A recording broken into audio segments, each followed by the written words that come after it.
আকাশবাণী কলকাতা স্থানীয় সংবাদ পড়ছি সুদীপ বসু। লোকসভা নির্বাচনের সপ্তম তথা চূড়ান্ত দফার জন্য প্রচারের সময়সীমা শেষ হচ্ছে আগামীকাল।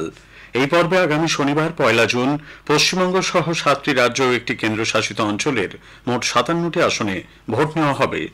এ রাজ্যে 9টি আসন হল দমদম, বারাসাত, বসিরহাট, জয়নগর, মথুরাপুর, ডায়মন্ড হারবার, যাদবপুর, কলকাতা উত্তর ও কলকাতা দক্ষিণ। একই সঙ্গে বরানগর বিধানসভা আসনের উপনির্বাচনেও ওই দিন ভোট নেওয়া হবে। শেষ দফার ভোটকে অশান্তিমুক্ত রাখতে রাজ্যে 1020 কোম্পানি কেন্দ্রীয় বাহিনী মোতায়েন থাকলেও কলকাতা পুলিশ এলাকায় 185 কোম্পানি এবং বারুইপুর পুলিশ জেলায় 142 কোম্পানি বাহিনী থাকবে। দক্ষিণ কলকাতা লোকসভা কেন্দ্রের মধ্যে কয়েকটি বিধানসভা রয়েছে বারুইপুর পুলিশ জেলার মধ্যে। এছাড়াও ভোটের ডিউটিতে সুন্দরবন পুলিশ জেলা ও বসিরহাটে 103 কোম্পানি করে এবং ডায়মন্ড হারবার পুলিশ জেলায় থাকছে 97 কোম্পানি বাহিনী। বারাসাতে 66, ব্যারাকপুরে 60 কোম্পানি এবং বিধাননগর পুলিশ কমিশনারেট এলাকায় 32 কোম্পানি বাহিনী থাকবে। শেষ দফার ভোটে 9টি কেন্দ্রের জন্য 1950টি কিউআরটি টিম পথে নামবে। উত্তর ও দক্ষিণ কলকাতায় এই দুই জেলায় আজ থেকে ধাপে ধাপে 599টি কিউআরটি টিম নামানো হবে। সুন্দরবন পুলিশ জেলার নতুন সুপার হচ্ছেন সন্দীপ কাররা। অন্যদিকে মিনাখার এসডিপিও পদে এলেন অমিতাভ কোনার।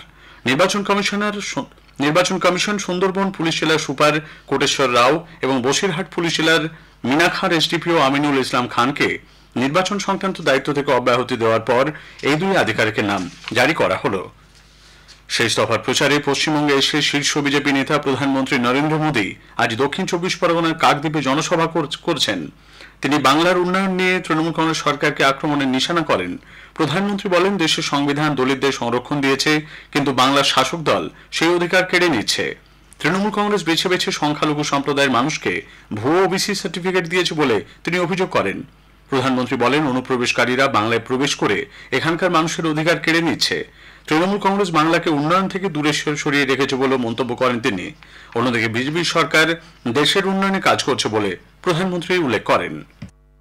ये आपका वोट जिसने मोदी को मजबूत बनाया और मोदी की मजबूत सरकार ने दुनिया में भारत का झंडा फहरा दिया।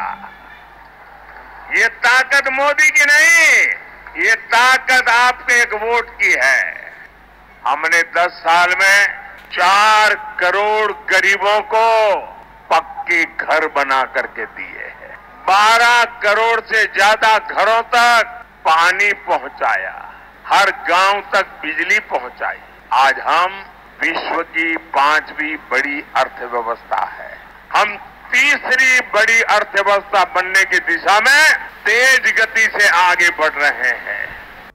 বিজেপি সর্বভারতীয় সভাপতি জগৎ প্রকাশ নাড্ডা আজ রাজ্যে আসছেন। দক্ষিণ কলকাতায় আশুতোষ কলেজের সামনে থেকে শ্যামাপ্রসাদ মুখার্জির বাড়ি পর্যন্ত রোড শো করবেন তিনি। তৃণমূল কংগ্রেস প্রধান মুখ্যমন্ত্রী মমতা ব্যানার্জি আজ দুপুরে যাদবপুর লোকসভা কেন্দ্রের প্রার্থীর সমর্থনে বারুইপুরে জনসভা করবেন। এরপর প্রধানমন্ত্রী গতকাল যে পথে রোড শো করেছিলেন সেই একই পথে অর্থাৎ শ্যামবাজার 5 মাথা মোড় থেকে স্বামী বিবেকানন্দের বাড়ি পর্যন্ত তাঁর পদযাত্রার কর্মসূচি রয়েছে। ডায়মন্ড হারবার লোকসভার মেটিয়াবুরুজ বিধানসভা এলাকাতেও মুখ্যমন্ত্রী জনসভা করবেন। গতকাল বেহালায় একটি জনসভায় মুখ্যমন্ত্রী বলেন, আমি দুঃখিত, আমি খুশি হতাম যদি একজন প্রধানমন্ত্রী এসে বাংলাকে ভালোবেসে বাংলার মাটি বাংলার জল বলে বাংলাকে আপন করে নিতেন, কিন্তু তা না করে তিনি রাজনৈতিক ফয়দা লোটার জন্য 2.5 মাস 3 মাস ধরে ইলেকশন করবার নাম করে, কোথায় মনে থাকে না যখন নেতাজি সুভাষচন্দ্র বোসের জাতীয় ছুটির দিবস ওই দিনটা ঘোষণা করা হওয়া উচিত বলে আমি 15 বছর ধরে লড়াই করছি, আজ পর্যন্ত তোমরা করনি, আমরা তো করেছি। এদিকে বাম কংগ্রেস প্রার্থীরা শেষ মুহূর্তের প্রচার চালিয়ে যাচ্ছেন। সিপিআইএম রাজ্য সম্পাদক মোহাম্মদ সেলিম আজ সকালে সাতগাছিয়ায় রোড শো করেন। বর্ধমানের খাগড়াগড়ের মাদ্রাসা মোড় থেকে পুলিশ আগ্নেয়াস্ত্র সহ এক যুবককে গ্রেপ্তার করেছে। শেখ শামীম ওরফে বাদশা নামে ওই যুবকের কাছ থেকে উদ্ধার হয়েছে একটি পাইপ গান ও 1 রাউন্ড গুলি। নদিয়ার দিগনগরে 12 নম্বর জাতীয় সড়কে দুর্ঘটনায় এক ব্যক্তির মৃত্যুকে কেন্দ্র করে আজ ধুমধুমার কাণ্ড বাধে। রবি দেবনাথ নামে পেশায় ভ্যান চালক এক ব্যক্তি দুপুর 12টা নাগাদ রাস্তা পেরোতে গেলে একটি লরি তাকে চাপা দেয়। মৃতদেহ রাস্তায় আটকে রেখে স্থানীয়রা বিক্ষোভ দেখাতে শুরু করেন। কোচবিহারের দিনহাটে নকল সোনার বাট দিয়ে প্রতারণার অভিযোগে পুলিশ 3 যুবককে গ্রেপ্তার করেছে।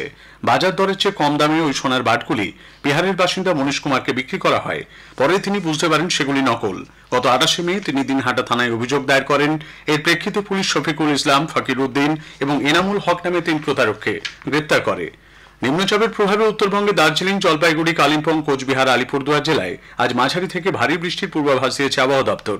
দক্ষিণবঙ্গে 2 24 পরগনা, পূর্ব মেদিনীপুর, নদিয়া, মুর্শিদাবাদ ও বীরভূম জেলাতেও বিক্ষিপ্ত বৃষ্টির সম্ভাবনা।